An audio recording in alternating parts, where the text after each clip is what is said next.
Welcome, ladies and gentlemen. I want to appreciate you so much because of your continuity to support the work of this channel. If it was not you, we could have not reached this milestone that we are today. Now, ladies and gentlemen, there was one day that I analyzed a video in this channel saying that William Samoei Ruto was just waiting that day that he was going to carry the Bible, being sworn in, then finally the scenarios and the process of revenge was going to start at that place. One thing that, ladies and gentlemen, you do not understand, can you recognize that day that William Samoei Ruto was giving his speech first time as the President of the Republic of Kenya, he came out very clear, trying to show Uhuru Kenyatta, who was the president who was retiring after attaining his 2 terms as the President of the Republic of Kenya, that look, you denied the 6 judges that you did not appoint them, but now I'm in charge. I'm going to appoint them.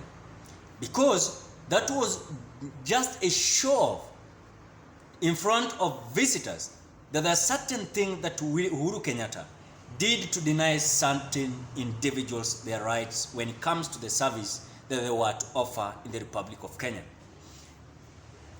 Furthermore, when you look at the scenario,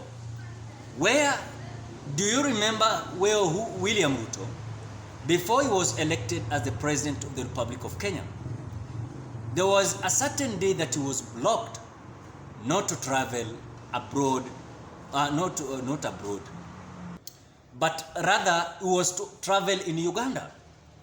If you can recognize that William Samoei Ruto was blocked not to travel to go to Uganda, you can witness certain ideas that now is happening at this moment, where Matiang'i is being denied to travel outside the country, and certain cabinet ministers that were working with Uhuru Kenyatta, that now they have been denied access to travel abroad. Ladies and gentlemen, you can see that scenario. Are you seeing that William Samoei Ruto is revenging little but little? And I want to tell you, William Ruto, if you don't understand him, better you understand him today. William Samoei Ruto is a politician, is a leader, is a person that when it comes to revenge, he must revenge. You like it or you don't like it. Because so far so good, he's having that mantle and he's having that throne.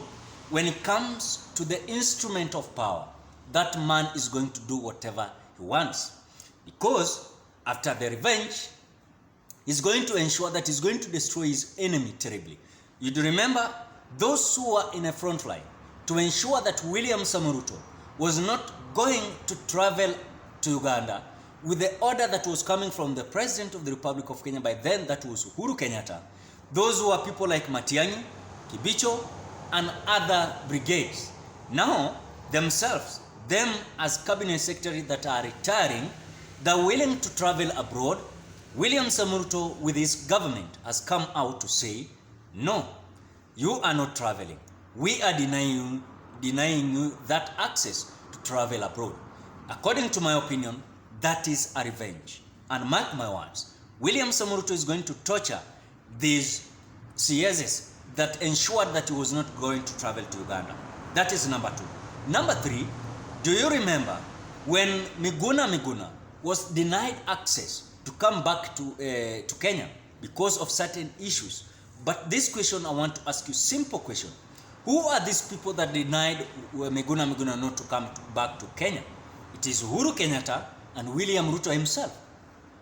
The revenge that William Ruto is coming up with is that after he part ways with Uhuru Kenyatta, he decided now to make like that denial of Miguna not to come back to Kenya was like he was now rejecting, not showing that he was among those people by then, rejecting Miguna to be deported to Canada.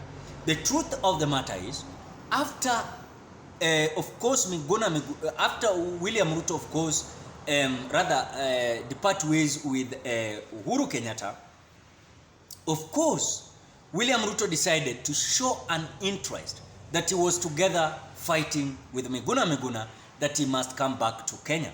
Now, Miguna, according to the reports that we are having now, is that Miguna has reported that date 25th of October is going to return to the Republic of Kenya, that he has given all the requirement that he needs to come back to Kenya.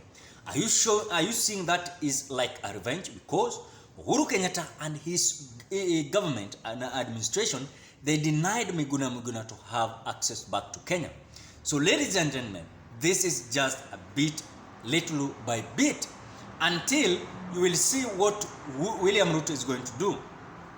Another thing is that William Ruto came out through his allies saying that William Ruto respect God and he honor God, that he will never revenge. I want to tell you today, you like it or you don't like it, I know William Samoei. If you don't know him, I know him. William Samoei is a man that must revenge. He must revenge. All those things that Uhuru Kenyatta, he claims that did to ensure that he was going to be brought down when it comes to his political career, mark my words today, William Ruto must revenge, I want to tell you. And those people who are on a limelight and front line to ensure that they were fighting William Ruto, mark my words, today after William Ruto is going to continue his tour across the world, he's going to come back. And I want to tell you, that man, if you don't know him, some few who do understand him, people like Atuli, they have come out kunyenyekea kama mbuzi. Wamenyenyekea wakijua this man is not a joker. I want to tell you today, if it is the bad thing that you choose is to elect William Samoei as the president of the Republic of Kenya. Because in terms to what we do understand, and in terms to what we look at, perhaps when you look at the way he is behaving, is a man that cannot bring people together. Is a man that when it comes to building bridges, in terms to ensuring that all tribes are going to come together, Kenyans are going to come together, is not a man of that nature. When it comes to handshake, that man is not a man of handshake. I want to tell you. You can remember that handshake of Mwai Kibaki 2007. He denied about that handshake. When it comes to Uhuru's handshake and Raila's handshake in 2018, he denied that handshake. So who told you that William Ruto is going to accept handshake? Who told you that? If you don't accept this, ladies and gentlemen, accept it now. William Samoei is just having his nature of leadership, because he knows that when he is in the power and the instrument of power is already in his hand, he can do whatever he wants, because he never knows that tomorrow he will be elected again as the president of the Republic of Kenya. So he will use these 5 years very well, strictly to ensure that is what you want to achieve, you must achieve. So ladies and gentlemen, what are your thoughts? Drop your opinion at the comment section below. Otherwise, I want to appreciate you so much because of your great support. If you are a visitor, please do me a favor, subscribe to this channel. Bye bye till we meet on another video.